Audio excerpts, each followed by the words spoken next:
Are you serious? Are you serious? Everybody just get some coffee and calm down, but the demons are back. Yep, the zombie apocalypse. I can't believe this, but they're back. Two different stories, and that's not good. Let me tell you all about it, though. We do have the power in the name of Jesus, and that's what I want you to share with you today. But it's real. Let's get real, okay? How about getolive1.com/Paul? Let's get real, all right? Would you believe this if I told you this? Inside your pantry right now is one of the healthiest foods on the planet. Yep, it's true. And it's not some weird, trendy superfood either. It's, spoiler alert, it's olive oil. Matter of fact, you're probably used to cooking with it. I did the other night. I made Heidi some beautiful steaks, cooking in a little bit of olive oil, okay? And it really, really tastes good. And look, it'll help you look younger, feel younger, act younger, you'll be younger. For example, olive oil is a natural way to help you achieve a more youthful appearance. And besides helping you look younger on the outside, it's fantastic for your insides. And according to Dr. Stephen Gundry, that famous cardiologist surgeon, nutrition expert, he's a health advocate. This guy even plays it on both TV and in real life. This guy knows that the high-quality olive oil into your daily routine as possible, whether it's taking a shot of it every day or keeping a bottle of it in your bathroom medicine cabinet. And not just any kind of olive oil. You got to have the right stuff, guys. The olive oil industry is huge, and there's all kinds of different brands out there, and they cut it down. You can't trust the stuff on the grocery store shelves. You got to make sure. So when Dr. Stephen Gundry came to realization of what was going on in the olive oil industry, he was appalled by it, and he has come up with the solution. Click on that link below this video, getolive1.com/Paul. You will be ecstatic. You'll be excited. You'll be glad that you did. All right, I got to have one more shot of coffee and calm down. You can even put a little olive oil in your coffee even. It doesn't hurt to do that. Hey, okay. Some of you may remember I wrote a book 13 years ago called The Zombie Apocalypse, The Return of Legion. Demons are loose, setting the captives free. And it was powerful. It's self-published. It's just at my website with 35 different accounts of demonic activity I put in the book. I even did 2 DVDs on it, Zombie Apocalypse and Zombie Apocalypse 2. But let me tell you why I did it. Because back in 2012, there was this breakout of cannibalism or attacks and biting people, in some cases cannibalistic. We're not talking just Jeffrey Dahmer here. We're talking about this just broke out across America, and then movies started popping up on the zombie apocalypse. Now, I believe that the demons are still loose today. They've never went away. They just move around, and they're back in America in a big way. First of all, you need to know that yesterday on American Airlines, a passenger swallowed rosary beads, and then he attacked the crew in a bizarre satanic meltdown. That's the headline. That is the headline, guys, from the New York Post. American Airlines flight to Miami was forced to turn around when a maniac who was maniac, I know. Okay, that's what they're saying. They called him a maniac passenger who was convinced that a demonic spirit had followed him onto the plane. He swallowed a bunch of rosary beads, violently started kicking the flight attendants across the airplane aisle. Moments after the flight left Savannah, Georgia, Monday night, headed to Miami, this a guy by the name of Delanged Augustine, he's 31. He began yelling and shaking and screaming and swearing and cussing and just went off the deep end. People thought he was having a seizure. The incident took a bizarre turn, though, when Augustine began gulping down rosary beads to try to ward off what he claimed were satanic disciples that had followed him onto the airplane. What? He said there's demons in the sky. He was partially right, not in the plane, but the Bible does say that Satan is the prince of the power of the air. Okay, the prince of the power of the air. So he partially was right, but that isn't what he meant. The incident took a bizarre turn, folks. When the flight attendants approached this crazed passenger, he kicked one of them in the chest so hard that they flew across the aisle of the plane and crashed into the window. You have to understand, when demon possession is involved, people will have superhuman strength. Because it's not them manifesting. It is the demon itself. Now, I learned this. I was trained, of course, on demonology by Dr. Lester Sumrall, who certainly understood it.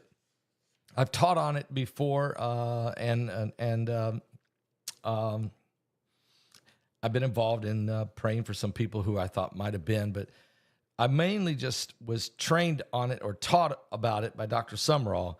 And I've, if you've been in ministry at any time at all, you're going to encounter some type of demonic activity.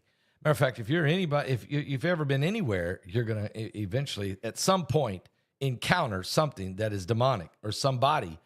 Now, possession is pretty rare. Maybe 1% of the time is somebody demon possessed. It's mostly demon oppression, demon affliction. If a house or a room you're in or a place you're at, a building, could be what's called demon infestation. That's where the demon takes up residence and torments anybody that comes and tries to live there. You got these types of demonic activity, but demon possession is rare, but it does happen. And when it does, you'll know it. The behavior will become supernatural and with superhuman strength usually. Now, Augustine's behavior appeared very strange and dangerous. According to reports, after leaving the disturbance, pilots turned the plane around when they heard about what was going on. And they arrived safely back in Savannah, Georgia, where Augustine, Delange Augustine, continued to cause a commotion, and the crew attempted to deboard the passengers. He started attacking them. He stormed the front of the aircraft. He threw several wild punches and hit flight attendants and passengers. It took about 8 different people to wrestle this guy to the ground. Okay, so I'm telling you. Now, here's what we found out. This is important. Augustine and his sister told authorities that they had traveled to Haiti to flee religious attacks of a spiritual nature. According to an affidavit that Augustine and his sister on a flight to close their eyes and pray because Satan's disciples were following them onto the plane, and a legion did not want Augustine's to make it to Haiti. But he went to Haiti anyway. Now, see, first of all, Haiti is not where you want to go. There's a lot of voodoo, and first of all, it's very violent. And it's out of control country right now. But there's also a lot of voodooism there. A lot of voodoo. Hoodoo. Who do you think you're fooling? I mean, seriously. So it's not voodoo, hoodoo. It's not a place you really want to go, okay? It's just not somewhere you really want to go. But Delange, Augustine, that's where he went. And him and his sister. And then he comes back demon-possessed. Just don't mess with demons, guys. It's not something to just play with, okay? It really isn't. I'm not joking around here. And now let me tell you something else. So it's not over, okay? It's not over because we had another situation that just happened. Give me a moment here, and I'll put this where I can see it a little clearer for you. But this happened. Oh, man. Something's going on. Well, we got a blood moon tonight, so maybe that's why the demons are coming out. The blood moon is over America, and maybe that's why they're breaking out here across America. But this happened also yesterday. And we found out that there's a potential. Well, I think he might be a serial killer who ate 2 of his victims that we know of from a nursing home. Now, this guy was placed in a state-approved nursing home, mental health residential care home, where he cannibalized 2 people over a 5-month period, according to a lawsuit that was there in Columbia, South Carolina. According to reports, the alleged killer ate his victim's ears after he killed them and then drank the blood of one of his victims. The lawsuit has been filed by Peggy Andrea, the grandmother of Jared Andrea, who was one of the victims, who lived at a apartment house, not an apartment, but a group home in Columbia, South Carolina, just a few blocks from Johnson High School. The defendant in the lawsuit in South Carolina Department of Mental Health, whose employees allegedly urged Andrea's family to put the 22-year-old Jared in this group home, according to the lawsuit. At the time, it was in early 2023, Jared had a mild mental health issue and was an outpatient under the agency's care. A spokeswoman for the agency declined to respond about any more about this. But according to the lawsuit, Peggy and Jared and Andrea were repeatedly assured that the employees there would, that it was a very good place, it's a very suitable, very safe environment to put Jared. Unknown to them, though, and even, but the workers knew that there was a man there by the name of Mark Anthony Cantrell, who had been serving time for torturing 3 dogs to death and second-degree arson for attempting to burn his parents' home down over in Aiken, South Carolina. But Jared Andrea went missing last year in March 2 years ago, in March of 2023. And despite police and others searching for him or his body, they couldn't find him. But in that same year, July of 2023, another resident went missing, Deshia Butler. Her body was discovered a few days later across the street in a wooded area. Police reviewing video surveillance tapes were able to see that Mark Anthony Cantrell was the one that contributed to taking Butler out of the home and was involved in the disappearance, and subsequently he has been charged with the murder. Now, according to police, Cantrell was 26, and he has admitted to killing both Jared Andrea and Butler, and provided graphic details of the murders. And I don't want to go into all that. But what I can say is he did admit that he ate one ear of Jared and ate both ears of Butler and drank Butler's blood. Now, this cannibalistic act, and they did find one body. The other body, he admitted he put in the dumpsters and has been buried, guys. It's been 2 years now. Buried somewhere hundreds of feet in the landfill somewhere. So this is the situation. This is a zombie apocalyptic. This is a zombie demon, I call it, because it is when people want to kill people and eat people and all that kind of stuff. It's very demonic, very demonic.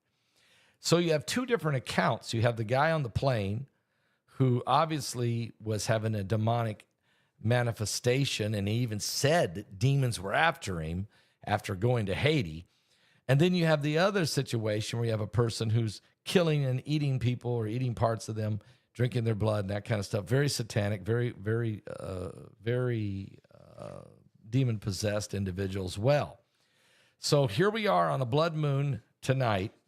I'll be Mike from Around the World is going to be my guest tonight. So is Pastor Mark Biltz on this blood moon tonight. We're also, this is the beginning of Purim. Thank God for that. This is the beginning of the Ides of March for the next 3 days, and we're still in Ramadan. And of course, we know what's taking place in Syria. So there's a lot of wickedness. The wars are still going on in Europe and in the Middle East, and now we have these demons manifesting here in America, and the zombie apocalypse is back. The zombie apocalypse is back. If you want to get a copy of my book, Zombie Apocalypse, in it, I wrote this in 2012. I have 35 different accounts of demonic activity that I put in the book. I also wrote the story about my car crash and how that, death and life are in the power of the tongue, and they that love it shall eat the fruit thereof. And I tell you the story of what happened to me on February 22nd, 1988, in that car crash where I was broke my neck and was upside down under 20 foot of water in a car. And it was the one thing that I feared. I would always say this to people. The only thing, I'm not afraid of anything I say except being in a car underwater. And I would say that. And I said, because I can't swim. Okay. So I would say that. I kind of confess that. Well, the very thing that I confessed came upon me. And that's actually found in the book of Job, where Job said, that thing I greatly feared has come upon me. So you got to be careful about what. Don't confess you're afraid. Confess faith. I learned a big lesson. Confess faith. Speak faith. Quote scriptures. But you do need to know that there are demon spirits. As a matter of fact, I have different accounts in here. Dr. Lester Sumrall's accounts. Also 35 different actual accounts that happened. Police reports and that kind of thing. I talk about Ouija boards. I talk about 7 exorcisms that Jesus did in the Bible. I talk about Jesus as an exorcist, the spirit, the strong man, demon, all kinds of different spirits you can learn about.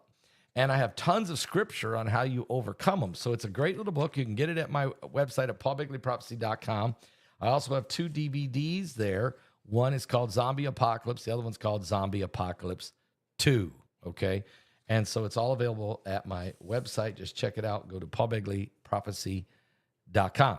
Find out about this and learn that you have authority. Now, here's the key. Jesus said, behold, I give you power to tread over serpents and scorpions, over all the power of the enemy. How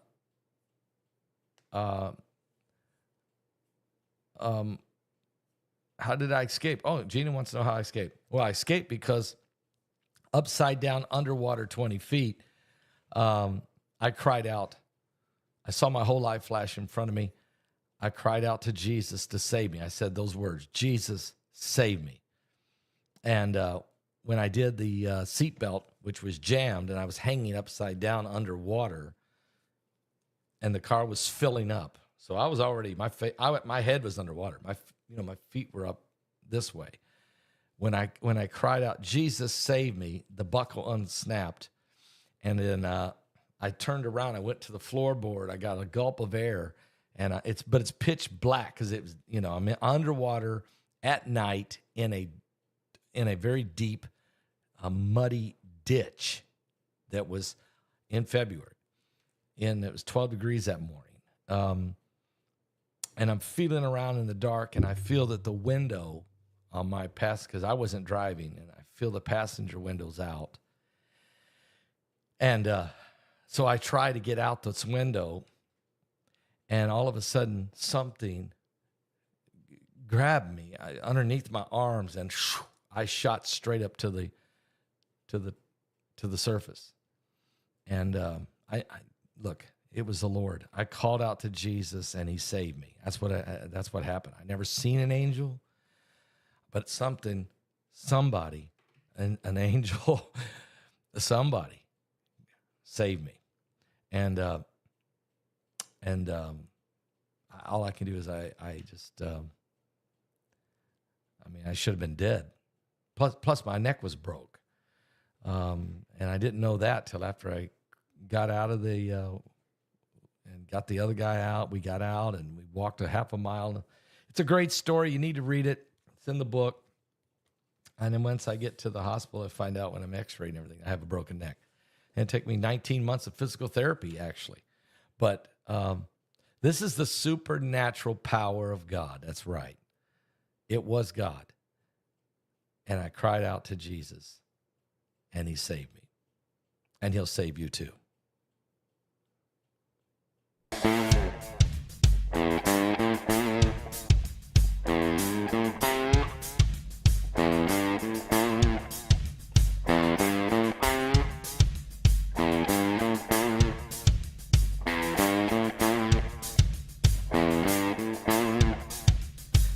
earth can shake. Blood moon. The sky come down. The mountains all fall to the ground. But I will fear none of those things.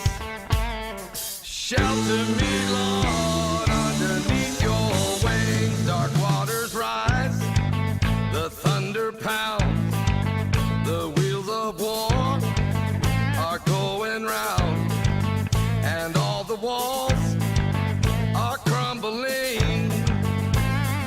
Shelter me, Lord, underneath your wings. Shelter me, Lord, underneath your wings. Hide me underneath your wings. Hide me deep inside your heart. In your refuge, cover me. The world can shake, but Lord, I'm making you my hiding place. The wind will blow, the rain can pour, the deluge break, the tempest roars. But in that storm, my spirit sings. Shelter me, Lord, underneath your wings. Shelter me, Lord, underneath your wings.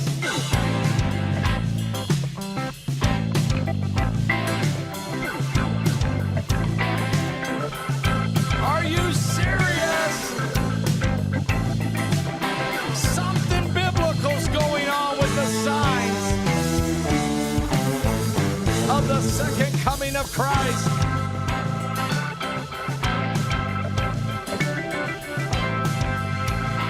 What?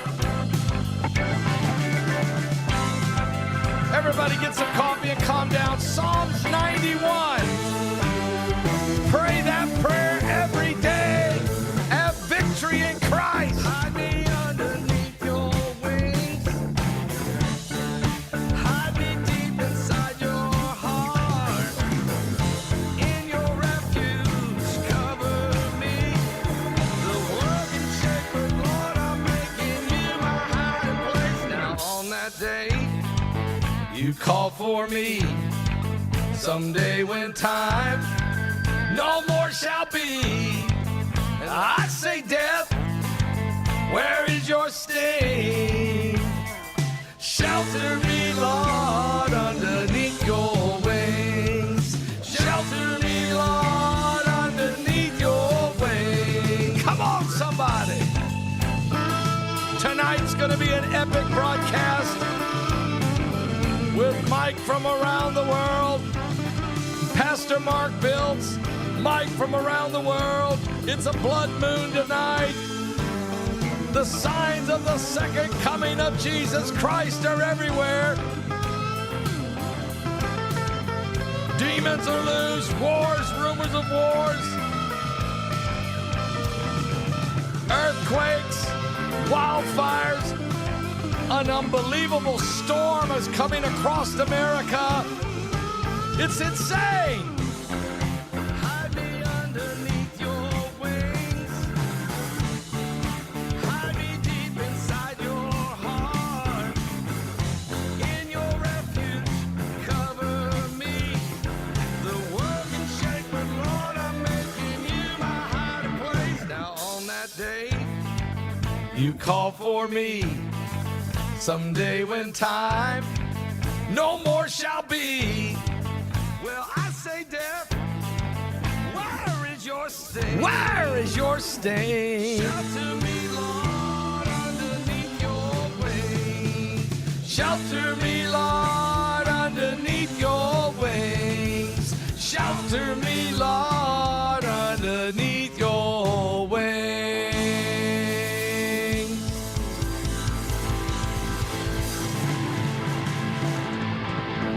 Hey! Hey! Hey! Hey! He that dwelleth in the secret place of the Most High. He that dwelleth in the secret place of the Most High shall abide under the shadow of the Almighty. And I will say of the Lord, he is my refuge and my fortress, my God, and in him will I trust. Surely he shall deliver thee from the snare of the fowler and from the noisome pestilence. He shall cover thee with his feathers, and under his wings shalt thou trust. His truth shall be thy shield and buckler, and thou shalt not be afraid for the terror by night, nor for the arrow that flieth by day, nor for the pestilences that walketh in darkness, nor for the destruction that wasteth at noonday. 1,000 shall fall at thy side, and 10,000 at thy right hand, and yet, but it shall not come nigh thee. Only with thine eyes shalt thou behold, and see the reward of the wicked, because thou hast made the Lord, which is my refuge, even the Most High, thy habitation. There shall no evil befall thee, neither shall any plague come nigh thy dwelling. For he shall give his angels charge over thee, to keep thee in all thy ways. They shall bear thee up in thy hands, lest thou dash thy foot against a stone, and thou shalt tread upon the lions and the adder, the young lion and the dragon shalt thou trample under feet. Because he has set his love upon me, therefore will I deliver him. I will set him on high, because he hath known my name. He shall call upon me, and I will answer him. I will be with him in trouble. I will deliver him and honor him, and with long life will I satisfy him and show him my salvation. Praise God. Psalms 91. Psalms 91. Guys, I'll be back with more current world events and how they relate to biblical prophecy. Tonight is the night of the blood moon across America. It's also Purim, when Esther defeated that evil Haman.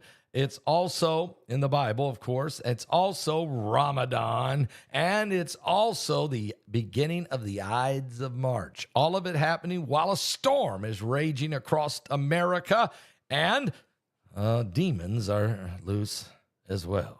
Give your life to Jesus Christ, and I'll see you guys. Pastor Mark Biltz will be with me tonight, and Mike from around the world. A doubleheader starting at 9 p.m. Eastern. Don't you dare miss this broadcast. It will be epic. Are you saved? Give your life to Jesus Christ. We're running out of time. Get your tickets for Aliens. It's at my website. So what you probably should do is go to my website, get your ticket for the Aliens Encounter webinar that's going to be next Friday, March 21st, and order the book, Zombie Apocalypse. Go ahead and just do both. You'll be ready. I'll see you guys.